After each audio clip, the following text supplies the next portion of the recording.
नमस्कार दोस्तों, आप सबका स्वागत करता हूं मैं हमारे YouTube चैनल नवोदय क्लासेज 2020 में। तो दोस्तों, जैसा कि आप सबको पता है कि हमारा मिशन नवोदय चल रहा है। तो मिशन नवोदय के तहत मैंने आपको पहला वीडियो बनाया था, जब मैंने मिशन नवोदय शुरू किया था, तब मैंने आपको 3 पॉइंट बताए थे कि हम मिशन नवोदय के तहत 3 ये पॉइंट हम प्रैक्टिस करेंगे। अब उसमें पहला पॉइंट क्या था कि हमारा प्रतिदिन प्रश्नोत्तरी। तो आपको मैं बता दूं कि हमारे व्हाट्सएप ग्रुप में 25-30 दिन हो गए हैं, वो हमारी प्रतिदिन प्रश्नोत्तरी चल रही है। बच्चे सॉल्यूशन भेजते हैं, मैं उनको सुबह 8 बजे क्वेश्चन भेज देता हूं और मुझे सॉल्यूशन वापस भेज देते हैं, और मैं सुबह शाम को 5 बजे उन्हें वापस सॉल्यूशन भेज देता हूं। और वो बच्चे चेक कर लेते हैं कि हमारा कौन सा क्वेश्चन सही है और कौन सा क्वेश्चन गलत है। उसके बाद अगर किसी को समझ में नहीं आता है तो वो मुझे वापस बता सकते हैं, मैंने उनको बोल रखा है। और ये प्रश्नोत्तरी हमारी प्रतिदिन चल रही है व्हाट्सएप ग्रुप में। अगर आप भी प्रश्नोत्तरी देना चाहते हो तो आप हमारी इस वीडियो के डिस्क्रिप्शन में आपको व्हाट्सएप ग्रुप का लिंक मिल जाएगा। तो वहां से आप हमारा व्हाट्सएप ग्रुप ज्वाइन करने के बाद आप हमें प्रश्नोत्तरी कर सकते हो हमारे साथ। और आपको बता दूं कि प्रश्नोत्तरी सुबह मैं 8 बजे भेजता हूं, और कोई अगर 8 बजे के बाद में ग्रुप में ऐड होता है तो वो मुझे पर्सनल कह सकता है कि सर मुझे आज के क्वेश्चन भेजिए, तो मैं उसे पर्सनल भेज दूंगा उस आज के क्वेश्चन। और अगले क्वेश्चन तो उसके नेक्स्ट दिन में वो ग्रुप में आ जाएंगे, तो वो तो उसको पता चल जाएगा। और दूसरा पॉइंट था कि हमारा प्रैक्टिस टेस्ट। तो मैं आपको बता दूं कि हमारे हर रविवार को कक्षा 6 और कक्षा 9 हिंदी और इंग्लिश दोनों मीडियम के प्रैक्टिस टेस्ट हो रहे हैं। और अगर आप भी प्रैक्टिस टेस्ट देना चाहते हैं तो हमारे YouTube चैनल को सब्सक्राइब कर दें, और नीचे प्रैक्टिस टेस्ट की लिंक आपको मिल जाएगी। और अगर लिंक नहीं मिलती है तो आप हमें व्हाट्सएप ग्रुप में बता सकते हैं ज्वाइन करके कि हमें और प्रैक्टिस टेस्ट का लिंक दीजिए, तो हम आपको पर्सनली लिंक भेज देंगे, तो वहां से आप टेस्ट दे सकते हैं। और जो तीसरा प्रश्न टॉपिक था वो था कि आपके हर सवाल का जवाब। तो वो अब हम आज कल से शुरू किया था। कल एक बच्चे ने क्वेश्चन भेजे थे, तो उस पर मैंने कल वीडियो बनाया था। तो वो भी मैंने 5 क्वेश्चन कल समझा दिए है, और आज मैं अगले 5 क्वेश्चन जो बच्चों ने भेजे हैं, जो उनको समझ में नहीं आ रहे थे, तो मैं आज उनको समझा दूंगा। अगर आपके भी कोई प्रश्न है तो हमें जरूर भेजिए, हम आपके समस्या का समाधान जरूर करेंगे। तो हम शुरू करते हैं, आज के जो प्रश्न है उनको शुरू करते हैं। अब आज का पहला प्रश्न देख लेते हैं कि पहला प्रश्न उन बच्चों ने क्या भेजा है। तो यहाँ पे देखिए, निम्न को सरल करने पर प्राप्त होता है। क्वेश्चन नंबर पहला क्या है कि निम्न को सरल करने पर प्राप्त होता है। अब किसको सोल्व करना है वो देखिए। 15 सही 1/2 माइनस बड़ा कोष्टक 12/5 गुना 5/8, फिर प्लस, फिर छोटा वाला कोष्टक 7 भाग का चिन्ह है, फिर 1 सही 3/4 कोष्टक बंद, फिर बड़ा वाला कोष्टक बंद, फिर इसको 2 से गुणा कर दिया। तो अब ये हमारा क्वेश्चन था। अब इसको सोल्व कैसे करेंगे वो देखिए। तो ये एक सरलीकरण का चैप्टर का जो सिंप्लीफिकेशन है उसका क्वेश्चन है। तो मैंने आपको जब सिंप्लीफिकेशन टॉपिक पढ़ाया था तो उसमें मैंने आपको बता दिया था कि सबसे पहले हमें कोष्टक सोल्व करने हैं। इसमें बोर्ड मास का नियम होता है, बोर्ड मास का नियम होता है। तो बोर्ड बी का मतलब होता है ब्रैकेट, और ओ का मतलब होता है ऑफ, डी का मतलब डिवीजन, और एम का मतलब मल्टीप्लाई, ए का मतलब एडिशन, और एस का मतलब सब्सट्रैक्शन। तो बी का मतलब ब्रैकेट यानी कोष्टक, ऑफ का मतलब का होता है का, अगर का दिया हो तो उसको का को सोल्व करेंगे, फिर डिवीजन का मतलब भाग होता है, फिर भाग को सोल्व करेंगे, उसके बाद मल्टीप्लाई यानी गुणा को सोल्व करेंगे, फिर ऐड का मतलब जोड़ना है, फिर उसके बाद अंतिम में सबको घटाना है। ठीक है, अब ये तो हमारा आज का जो ये नियम तो हमने पढ़ लिया। अब हमने देखा यहाँ पे कोष्टक तो दो प्रकार के हो गए, तो अब कोष्टक में भी कौन सा कोष्टक पहले सोल्व करना है, तो सबसे पहले छोटे वाले कोष्टक को सोल्व करना है, उसके बाद बीच वाला मझला वाला कोष्टक होता है उसको सोल्व करना है, और बाद में सबसे आखिरी में हम कौन सा सोल्व करना है, सबसे बड़ा वाला सोल्व करना है। ठीक है, सबसे छोटा, फिर मझला, सबसे बड़ा, तो ये तीन कोष्टक होते हैं, इन तीनों कोष्टकों को सोल्व करना है। अब यहाँ पे आप देखिए, तो सबसे पहले हम यहाँ पे इस छोटे वाले क्वेश्चन को कोष्टक को सोल्व करते हैं। अब छोटे वाले कोष्टक को सोल्व करते हैं तो 7 का यहाँ पे 7 रहेगा, फिर यहाँ पे भाग का भाग, इसको मिश्र भिन्न को साधारण भिन्न में कन्वर्ट करते हैं, तो 4 एकम 4 और 4 3 7/4। अब यहाँ पे इतना सोल्व हो गया। अब यहाँ पे आगे देखिए कि 7, अब इसको भाग को अगर हम गुणा में कन्वर्ट करते हैं तो पीछे वाली जो भिन्न है वो उल्टी हो जाती है। ये मैंने आपको जो टॉपिक समझाया था उस वक्त मैंने बताया था, तो यहाँ पे 4/7 हो जाएगा। ठीक है, तो यहाँ पे 4/7 हो गया, फिर यहाँ 7 से 7 कट जाएगा और पीछे कितना बच जाएगा, 4।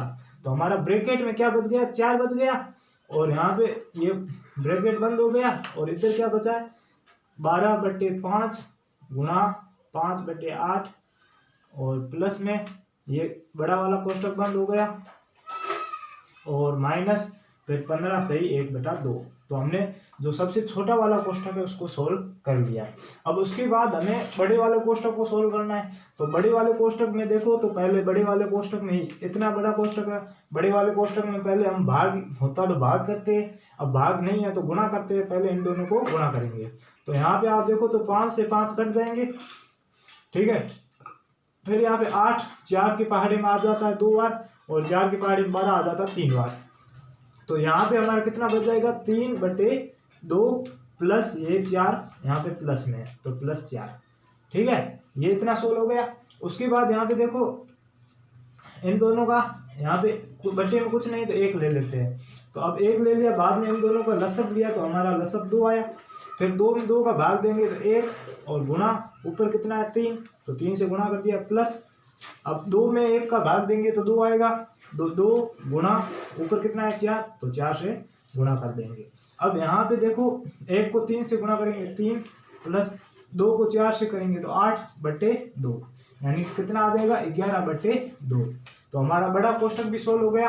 अब हमारा क्या बचा है, यहाँ पे देख लो, ये 15 सही 1/2, फिर माइनस का कोष्टक, फिर बड़ा कोष्टक हमने सोल्व कर दिया। बड़े कोष्टक में कितना आया 11/2, फिर बड़ा कोष्टक बंद, फिर गुणा 2, इतना आ गया। अब हमें वो कोष्टक भी सोल्व हो गया। अब कोष्टक भले यहाँ पे कोष्टक लिखो तो सही है, नहीं लिखो तो भी कोई बात नहीं, क्योंकि कोष्टक तो हमने सोल्व कर दिया।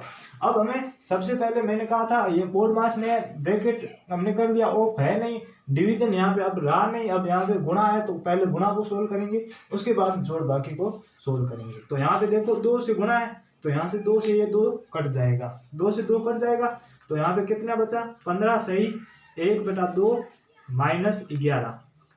ठीक है, 15 सही 1/2 माइनस 11। अब यहाँ पे -11 है, तो यहाँ पे बट्टे में कुछ नहीं, यहाँ पे हम 1 लिख सकते हैं। यहाँ पे 1 लिखने के बाद यहाँ पे मिश्र भिन्न है, तो इसको हम साधारण भिन्न में कन्वर्ट करेंगे। साधारण भिन्न में कन्वर्ट कैसे करेंगे, 15 को 2 से गुणा करेंगे 30 और 1 31/2 माइनस 11/1। अब नीचे वाले दोनों का लसब लेंगे 2 और 1 का, तो 2 आएगा, फिर 2 में लसब में 2 का भाग देंगे तो 1 आएगा, 1 गुणा ऊपर वाला क्या 31 है, तो 31 से गुणा करेंगे, फिर माइनस, फिर 2 में 1 का भाग देंगे तो 2 आएगा, गुणा 11। ठीक है, अब ये सोल्व हो गया। इसके बाद यहाँ पे देखो 1 को 31 से गुणा करेंगे तो 31, माइनस 2 को 11 से करेंगे तो 22/2 आ गया। अब 31 में 22 घटाएंगे तो पीछे कितने बचेंगे, 9 बच जाएंगे, 9/2। ठीक है, 22 और 8 30, 30 और 1 31, यानी 9/2 बच जाएंगे।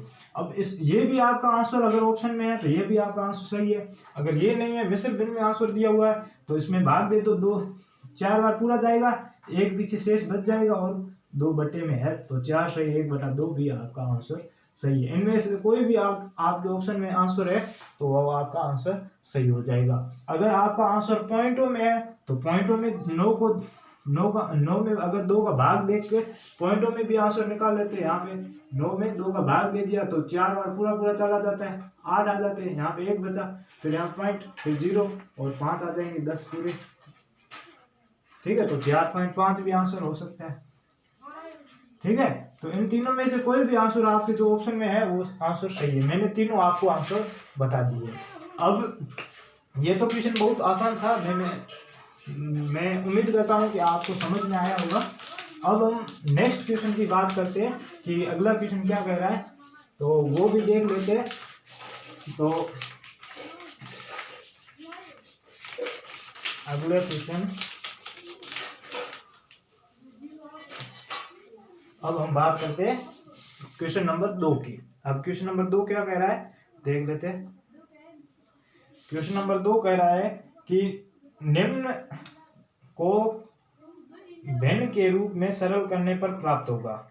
अब एक दिया हुआ है, सेंटेंस दिया हुआ, उसको भिन्न के रूप में सरल करना है। क्वेश्चन नंबर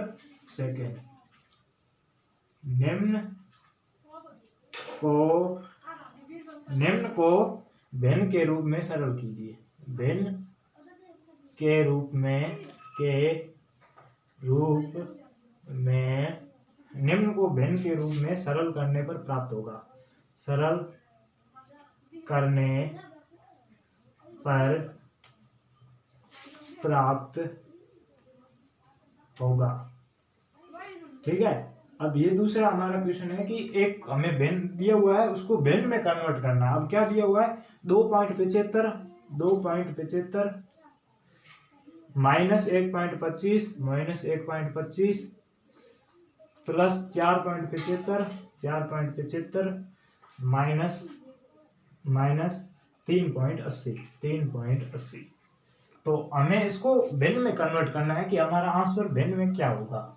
अब यहाँ पे देखो कि यहाँ पे ये टर्म है, ये प्लस में है, ये भी प्लस में सकारात्मक है, ये दोनों नेगेटिव है, नंबर माइनस में। तो हमें पहले क्या करना होगा, इन दोनों को प्लस प्लस वाले दोनों को अलग से जोड़ देना है। तो यहाँ पे देखो जोड़ना कैसे, पॉइंट के नीचे पॉइंट लगाना, 2.75, अब पॉइंट के नीचे पॉइंट लगा लो। अब 4 इधर है तो 4 इधर लिख दो, अब 75 पीछे है तो 75 पीछे लिख दो। अब इन दोनों को जोड़ दो तो 5 और 5 10, हासिल 1, और 7 7 14 और 1 15, 15 का 5, और यहाँ पे पॉइंट आ गया, यहाँ पे हासिल 1 लग गई, 4 और 2 6, 6 और 1 7, यानी कि हमारा आंसर कितना आ गया, 7.50। अब ये तो हमारा प्लस का आंसर आ गया। अब इन दोनों माइनस वाले को अलग अलग जोड़ दो, ये माइनस वाले जितने भी टर्म है इन दोनों को अलग अलग जोड़ दो। तो 1.25 और 0.380 यानी कि 3.80। अब इन दोनों को जोड़ दो तो 5 का 5, 8 और 2 10, 10 हासिल 1, यहाँ पे पॉइंट का पॉइंट नीचे, और 1 और 1 2, 2 और 3 5, यानी कि 5.5, ये माइनस में आ गए।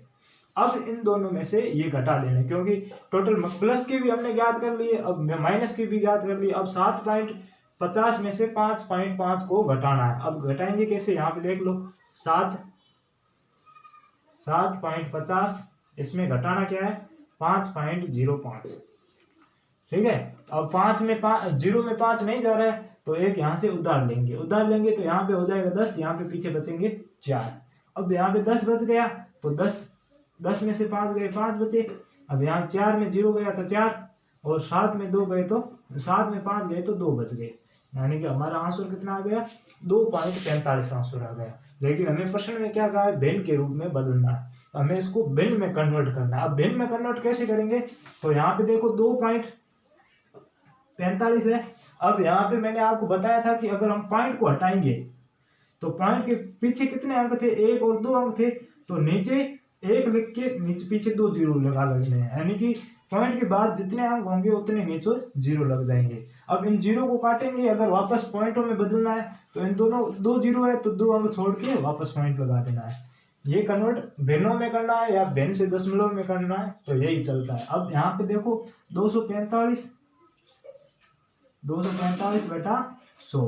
अब इसको हम काटेंगे, अगर हम दोनों 5 से कट रहे हैं, क्योंकि भाजिकता 5 की भाजिकता का नियम क्या है कि किसी भी संख्या के इकाई का अंक 5 और 0 हो तो उसमें 5 का पूरा पूरा भाग चला जाता है, तो हम सीधे 5 से काट लेते हैं। अब 5 से इसको ऊपर वाले को काटेंगे तो 5 चौके 20, पीछे 4 बचेंगे, 5 नंग 45, यानी कि 49 आ गया। और नीचे 20 को काटेंगे 5 से तो 20 आ गया।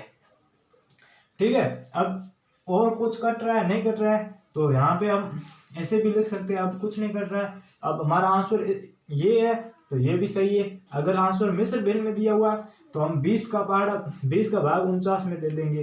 अब 49 में 20 का भाग दे देंगे तो 20 दूनी 40 होता है, 40 पीछे शेष 9 बच जाएंगे, तो हमारा जो आंसर होगा 20 सही। जो हमारा भाग जो हमारा आंसर आया वो सही, पीछे शेष जितने बचे 9, और जिसका हमने भाग दिया था वो भाग वाला नीचे आ जाएगा।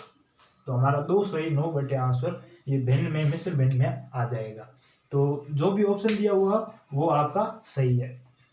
अब हम अगले क्वेश्चन की बात करते हैं, क्वेश्चन नंबर 3 की। तो दोस्तों अगर आपने अभी तक हमारे YouTube चैनल को सब्सक्राइब नहीं किया है तो सब्सक्राइब कर ले, क्योंकि जो भी आपके डाउट होंगे वो वीडियो के माध्यम से समझाए जाएंगे। तो वीडियो हमेशा YouTube में ही अपलोड करेंगे।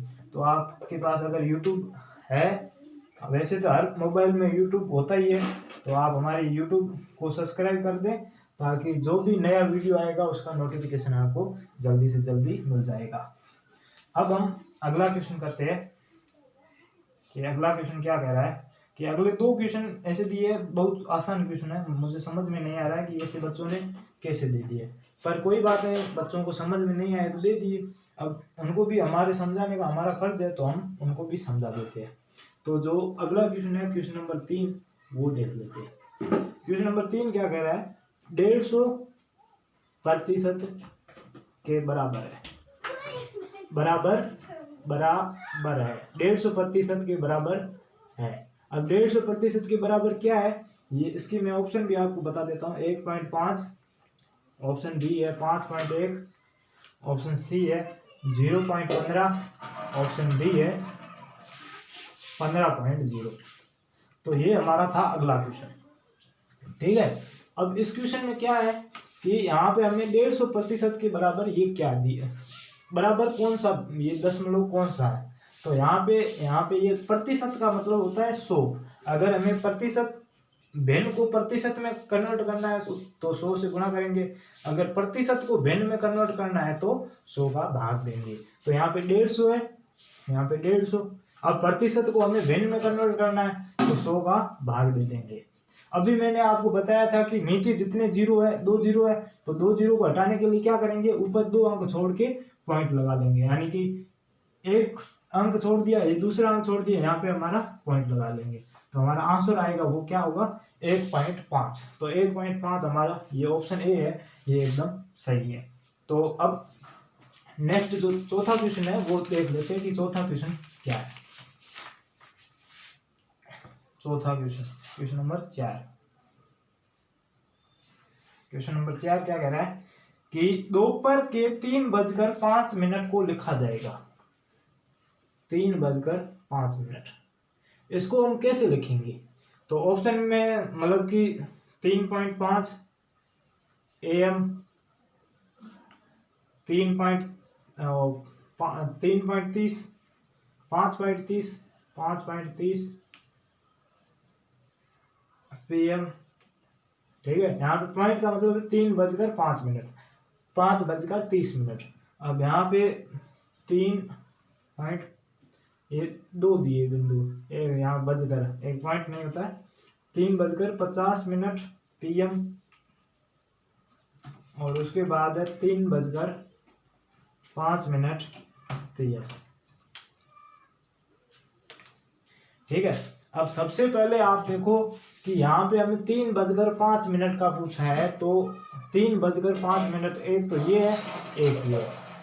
ठीक है, बाकी ये 5:30 है, तो ये ऑप्शन हमारा सीधा सीधा गलत हो जाएगा। ये 3:50 है, तो ये भी हमारा गलत हो जाएगा।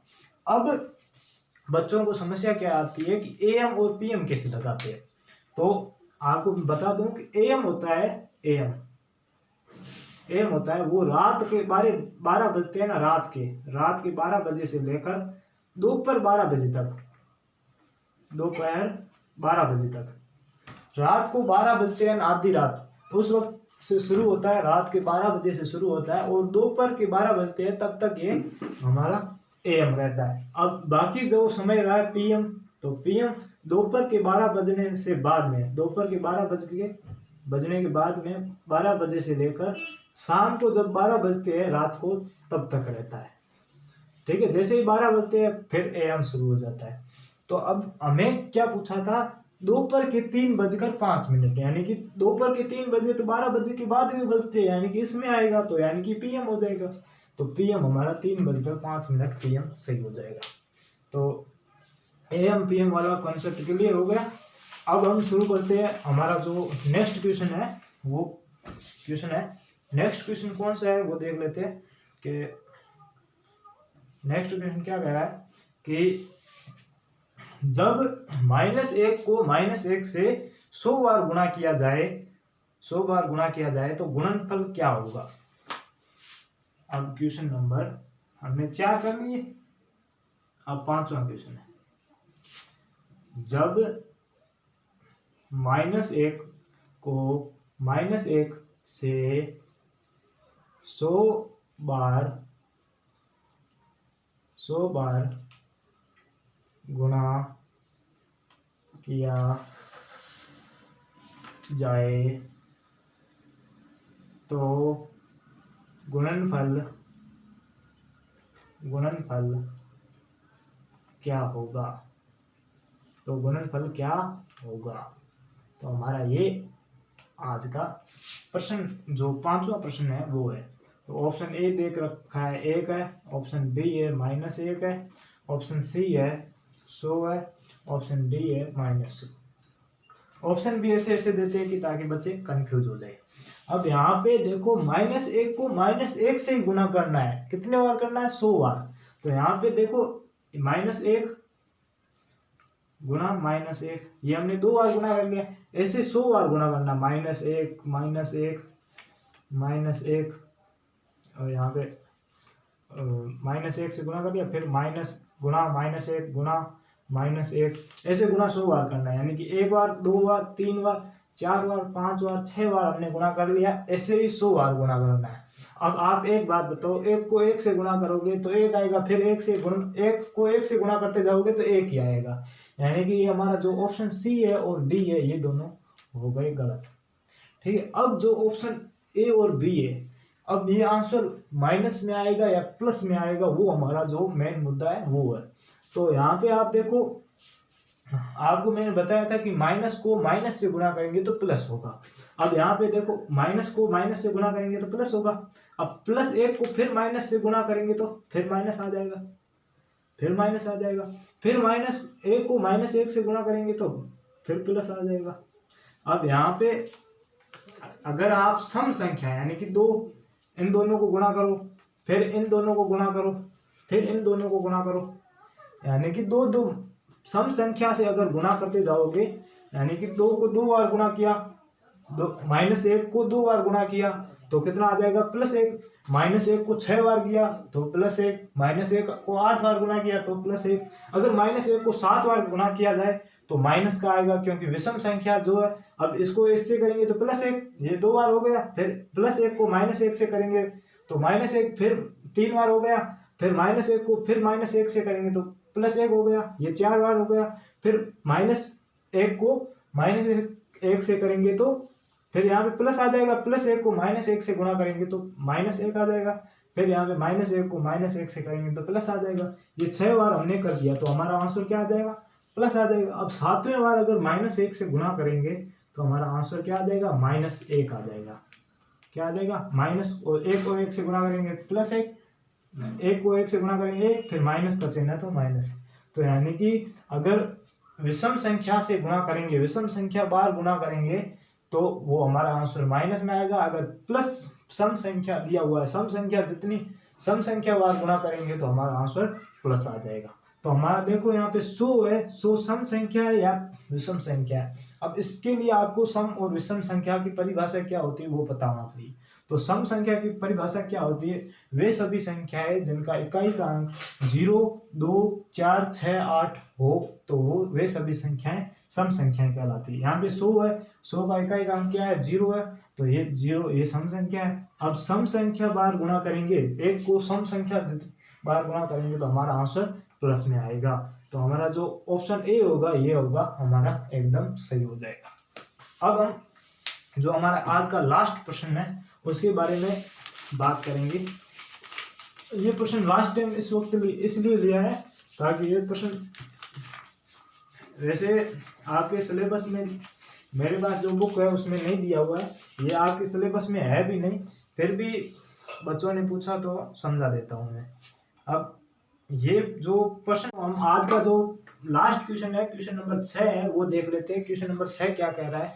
ये बच्चों ने प्रश्न पूछा था, तो ये प्रश्न मैंने देखा कि आपके सिलेबस में वैसे कक्षा 6 के लिए नहीं है, क्योंकि ये क्वेश्चन है वो सापेक्ष चाल पर है। आपके जो सिंपल क्वेश्चन है चाल, दूरी, समय, ये याद करना, सापेक्ष चाल के आपके नहीं है। फिर भी आपको ये क्वेश्चन पूछा है तो उनको भी सॉल्यूशन, समाधान मिलना चाहिए, इसलिए मैं आपको समझा देता हूँ। ये लास्ट क्वेश्चन है, क्वेश्चन नंबर 6। अब ये क्वेश्चन क्या कह रहा है? यदि राम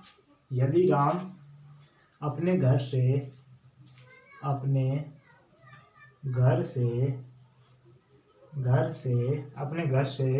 3 किलोमीटर प्रति घंटा की चाल से चलता है तो वह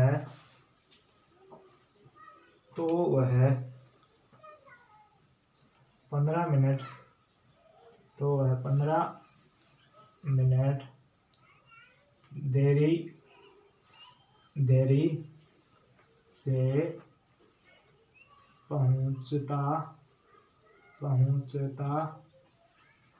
देरी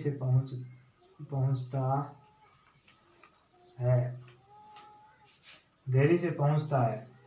ठीक है। अब आगे क्या कह रहा है? यदि वह 4 किलोमीटर प्रति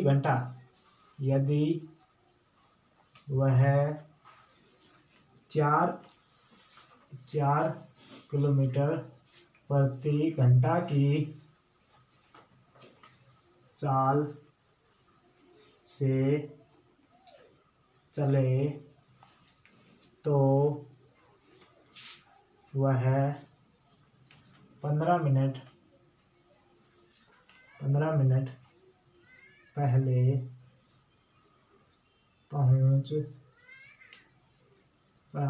पहले पहुंच जाता है। तो उसके घर और स्कूल के मध्य दूरी कितनी है? दूरी कितनी है? ठीक है। अब ये हमारा जो लास्ट प्रश्न है वो ये प्रश्न है। अब यहाँ पे क्या कह रहा है कि अगर एक कोई राम नाम का एक लड़का है, वो अपने घर से स्कूल जाता है, अगर वो 3 किलोमीटर की चाल से चले, 3 किलोमीटर प्रति घंटे की चाल से चले तो 15 मिनट स्कूल में देरी से पहुंचता है। और अगर वो अपनी चाल बढ़ा दे और 4 किलोमीटर प्रति घंटा की चाल से चले तो वो 15 मिनट पहले पहुंच जाता है। तो अब वो उनके घर और स्कूल के मध्य दूरी कितनी है? तो मैंने आपको बताया कि ये सापेक्ष चाल का प्रश्न है, सापेक्ष चाल का प्रश्न है। तो सापेक्ष चाल के प्रश्नों को जो दूरी ज्ञात करते हैं वो एक छोटा सा फॉर्मूला है, उससे ज्ञात करते हैं। वो बहुत आसान सा फॉर्मूला है, आप एक बार लिख लोगे तो आपको याद हो जाएगा। अब यहाँ पे सापेक्ष चाल दूरी ज्ञात कैसे करते हैं? चालों का गुणनफल बट्टे चालों का अंतर